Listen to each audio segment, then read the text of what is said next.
Hello বন্ধুরা, welcome to our new moto blog. আবারও একটা নতুন মোটো ব্লগ নিয়ে হাজির হয়ে গেছি আপনাদের মাঝে।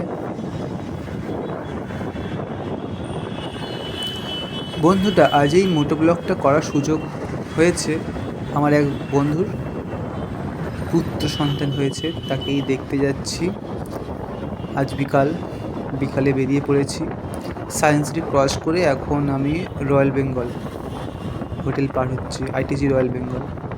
যেমন মুম্বাইয়ে আছে তাজ হোটেল, তেমন আমাদের কলকাতায় আছে এই আইটিসি রয়্যাল বেঙ্গল, বিশাল বিলাসবহুল হোটেল।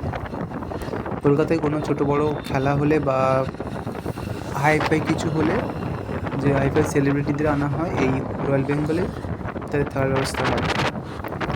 আমরা মাঠপুকুরের দিকে এগিয়ে যাচ্ছি, মাঠপুকুরের কাছে চলেই এসেছি। আজ এই মোটো ব্লগ বন্ধুর ছেলে দেখতে যাওয়া নিয়েই। দেখতে পাচ্ছেন আমার ডান পাশে মা ফ্লাইওভার এন্ড হচ্ছে, মাঠপুকুর পার করেই মা ফ্লাইওভার এন্ড। আর ওই দিকে একটা ডান দিকেই দেখতে পাচ্ছেন একটা মেট্রো স্টেশন আছে। এটার নাম মাঠপুকুর হওয়া উচিত ছিল, কিন্তু জানি না কি বিবেচনা করে এটার নাম রেখেছে বেলেঘাটা মেট্রো স্টেশন, কিন্তু জায়গাটা আসলে মাঠপুকুর। বেলেঘাটা আসতে এখনও চিংড়িঘাটা, তারপরে বেলেঘাটা, এখনও তিনটে স্টপ আগিয়ে তারপরে বেলেঘাটা। জানি না কি বিবেচনা করে রেখেছে। আর আমার সামনে দিয়ে ছুটে যাচ্ছে এটা, এই ফ্লাইওভারটা, এটা অ্যাকচুয়ালি মেট্রো ফ্লাইওভার। বাঁ পাশে বেশ বড় বড় বিলাসবহুল রপটুপ হোটেল অ্যান্ড রেস্তোরাঁ আছে।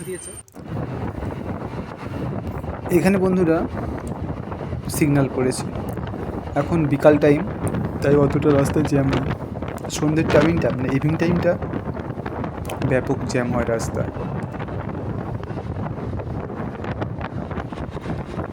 বন্ধুরা, আমি তো বেলেঘাটা পেরিয়ে চলে এসেছি, বিল্ডিং মোড় পেরিয়ে চলে এসেছি। এখন আমি যাচ্ছি বেঙ্গল কেমিক্যালের দিকে, বা বলতে পারেন সল্টলেক স্টেডিয়াম। দেখতে পাচ্ছেন, দেখাই যাচ্ছে আমার ডান সাইডে রয়েছে। এটাই আমাদের সবচেয়ে বড় কলকাতার মধ্যে ফুটবল গ্রাউন্ড। বন্ধুরা, গত কিছুদিন আগেই এই সল্টলেক স্টেডিয়ামেই মেসিকে আনা হয়েছিল লক্ষাধিক টাকার বিনিময়, এবং টিকিটের প্রাইসও ছিল হাজার কয়েক টাকা। আমি এসেছিলাম স্টেডিয়ামে দেখতে, কিন্তু যা দুরবস্থা আপনারা সকলেই জানেন। আমি কিছু কিছু ফুটেজ তুলে ধরতে পেরেছিলাম আমার ইউটিউব আর ফেসবুকের পেজের মাধ্যমে। এখন এই আমাদের সল্টলেক স্টেডিয়াম মেট্রো স্টেশন পার হচ্ছি।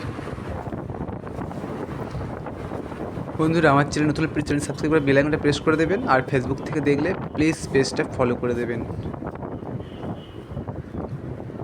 আজ আমি আমার একটা বন্ধুর ছেলে হয়েছে, তাকেই দেখতে যাচ্ছি হসপিটালে।